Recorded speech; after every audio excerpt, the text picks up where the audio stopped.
All right, dear students, welcome to this class. This is the first lesson that we have here on the overview of various types of ways you can obtain some funding for your college, whether it's a tuition, food, accommodation, and any other related expenses as you progress with your studies.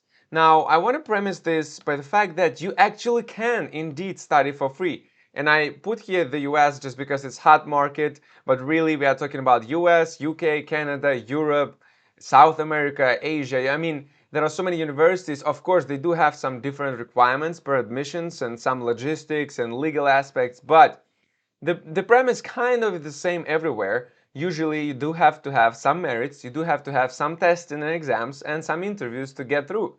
And so although the focus of our conversations would be US, I want to let you know that the ideas, the strategies, the tips and tricks on as to how to obtain funds for your college studies, they are so universal and applicable across various countries. So I definitely would encourage you to keep going with this course and just learn more. Now, in this particular video, it's going to be an overview. We will not make any deep dives yet, but it's going to be a good sort of intro into what options you can have.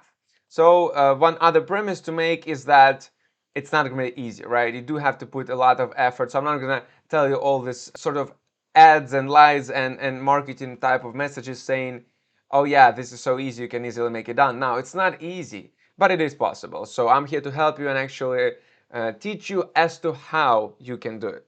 So without further ado, let's get started. Now, merit-based university scholarships, what are those? They are obviously awarded by universities. They are high in terms of the amount, but they can depend on your profile as a candidate, but they also can depend on the budget that particular university or program or college has, and also on the timeline, which again we will get to it in the other classes on this course in more detail. But basically you do have to have some resume, some experience, good grades, extracurricular activities to even be considered for these merit-based scholarships. That said though, usually they don't require any separate application and they are part of your initial college application, so you kind of like automatically will be considered, usually most of the time. So again, they can be all the way to full tuition, not always, depends on the university, can be anywhere from 25% to 90% as a tuition discount. They are rarely applying towards your housing, food, and books and others. They can, but usually if they are, then they will be separate. There will be some separate merit-based university scholarship that will go to your tuition and separate one that might require an application that goes into a stipend, books, other things. Now, the other one that is quite frequently used among students and is very much promoted by the universities themselves is the external scholarships. These are the different scholarships from all over the place, right? From non-profits, from private companies, commercial companies, from some could fit into the governments as well. Others would be sort of government, university, and a private company or non-profit having some sort of partnership. And we'll get to it in a minute when we will discuss fellowships where it's more like applicable. But really, external scholarships pretty much they entail the fact that you get a scholarship not from university. You still would probably get it based on merit, but you 99.9% of the time definitely will have to go through a separate scholarship application in which you might submit a special essay, or you still have to have some recommendation letters, an interview. It all depends on how holistic sort of approach any organization would take. And then also, again, these are usually smaller ones, anywhere from 500 to 5,000. And by the way, this is just some sort of numbers that will give you an idea. Obviously, you may find some unique scholarships that are even having higher amounts. So please do not think that this is the limit. I'm just giving you what I experienced through thousands of scholarships I analyzed, both when I was trying to get to my master's degrees in the US and also when I was just doing it as a consultant for other students, working with other students and helping them get through and win scholarships, right? Now, fellowships kind of flows from external scholarships.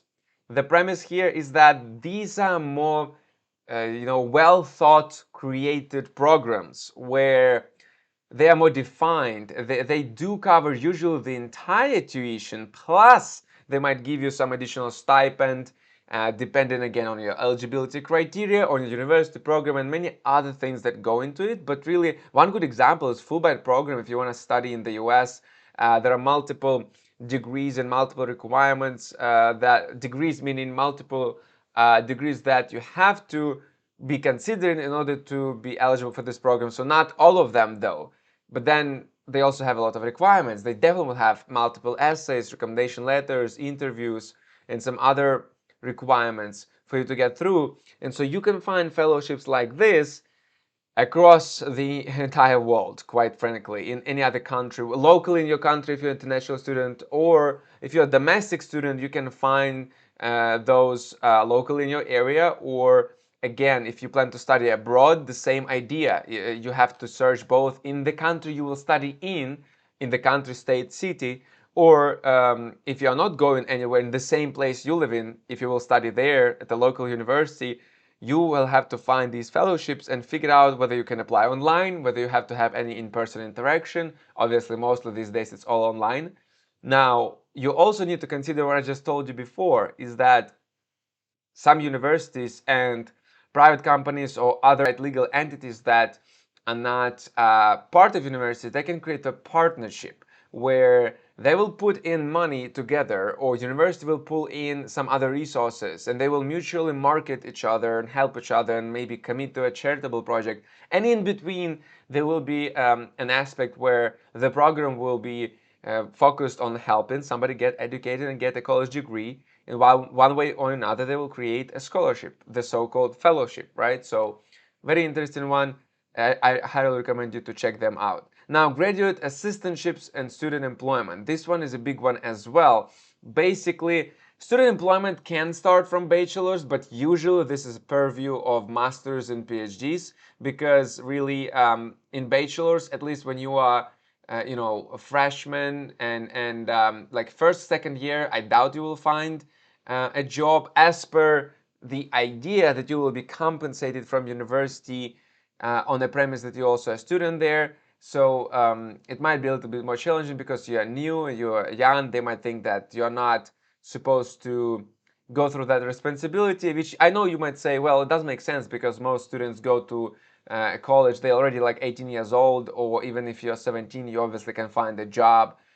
Now, but university just doesn't want to have those liabilities in case you mess up or do something wrong or you will get into trouble, right? But again, that's for domestic students, it's much easier. For international students, you definitely 99.9% of the time, it's very hard for you to get any student employment as per your immigration, especially talking about the US, when you are a bachelor's. But when you're a master's degree student, if you are a domestic student, no problem. You can have multiple jobs, right? And you can work for university and outside.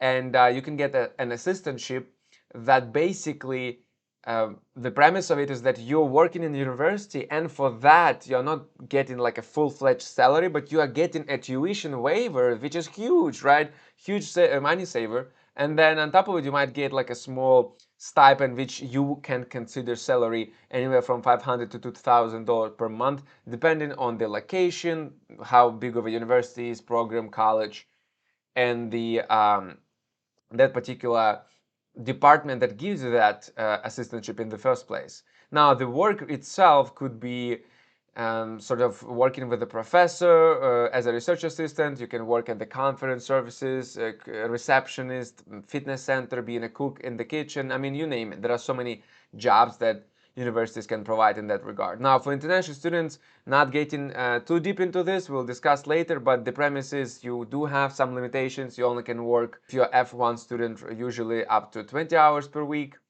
And so you will have to have lots of other nuances to complete in terms of documents and paperwork for you to make sure you actually can work and be compensated and have your tuition waived. But the point is, this is a unique opportunity in which definitely you can have your tuition not only lowered, but literally paid for, and on top of it, get a little bit of money. Now, the other ones here is that less scholarship driven and more sort of government employment. private investors, etc. And so government and private loans, right? In the US, for example, students who are domestic can obtain the so-called basically federal loan application, right? They're eligible for federal for applying to federal loans, and that could be one way to do it. Loans, of course, and I will talk about it at length later in the course. Loans are the last resort, the way I would recommend. I know that most students who are domestic, they just go for a loan immediately, which is really wrong thing to do, not smart, not strategic. And hey, sorry, I just told you the truth, but that's what it is because there is so much more opportunities before that. But then again, it is an opportunity in itself, and those having extremely low interest rates and very favorable agreement, terms compared to maybe a private company. Now, for international students, obviously, you can, if you're going to study abroad, not in your local area where you are a domestic student, then by default, you can apply for these because you are simply not a resident or citizen. Now, but you can find some private banks and finance institutions that are not connected to the government. They are basically private enterprises, and they are willing to invest in you and provide you a loan with definitely less favorable terms because you will not have any credit history, but they won't even require you for a co-signer. You don't have any kind of family member who will co-sign with you, who is, for example, an American citizen. So they will allow you this, and the basis that they use for giving you the loan is that you might have a potential, meaning your resume, again, your merits, the idea that you will find a great job that is well paid for, and then you will pay all the loan back on top of it, good interest. That's how they make revenue. Now, employment and government sponsorships. Obviously, employer sponsorship constitutes the fact that the employer will pay for your tuition or some other expenses related to your education, and the premise would be that you have to work for them, maybe a certain number of months or years, or you have to complete a project, whatever it is they will require from you, because you have to understand any sponsorship is a two-way street. Nobody will give you just it for the sake of charity, right? And so that's one aspect. Another one is, and then, by the way, that works both ways. I mean, if you're a domestic student, you're studying in the US, you're an American student, for example, or studying in UK, you're a British student, and you can get sponsorship from the employers in the area. Or if you're going to study abroad, you're saying, hey, I want to study in Germany, right? And then you realize you want to, but you have to come back and you have to work on your employer, the one that you sponsored, the one that sponsored you. And so that's how it works, right? So it goes both ways. It goes, and it applies both to studying abroad and studying locally. And so in the case of international students, another aspect to keep in mind that if you went to study somewhere abroad and you want to stay there for at least a while, you might have complications with that if employer in your home country or government of your home country is the one sponsoring you, because they might always, not always, but like might often require you to return, right? And again, work or do something as per your terms of your agreement back where you live. But the good part is that you don't have to return money necessarily. But then again, if you don't commit to what they require you to do here, right, when they ask you to return, you might end up failing the terms of your agreement. That's when you will have to actually return money. And then it will really become pretty much sort of a loan at that point. Now, again, we can talk about things later, how to overcome that. But this is just an option to consider. Finally, crowdfunding and private investors. You have to know that crowdfunding is not only used for entrepreneurial projects and charity, it can be used indeed for your education. Now, you might wonder how the heck somebody will decide to just pay for your college degree. It makes no sense, right? Well, what if you have great ideas as to how you will use your education, as to how you will create your own startup or charitable project, and maybe they are people who will believe in you, and maybe you will get to some kind of agreement with them, or maybe you have some kind of cool things you do as they relate for your education or your hobby or your hustle that is all integrated, and you can provide value to them, and they will in return send you money, right? Through crowdfunding platform like a Kickstarter or some others, like I think Indigo, and there are quite a few there, which we'll talk about late in the course at length. But This is an option as well. And then you have private investors. You can always find in your area somebody who is a rich, high net worth individual, or just somebody doing very well for themselves, financially speaking.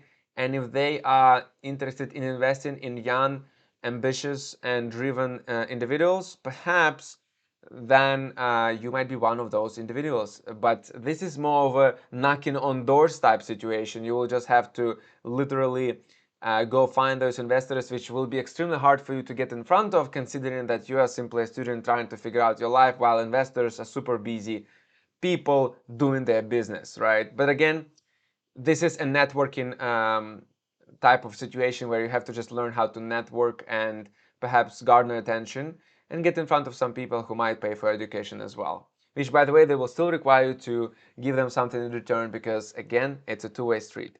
So this is it. This is pretty much an overview. I hope this is helpful, and definitely look forward to talking at length at each of these, and also talking about strategies and how to obtain them in the later videos of this course. All right, see you there.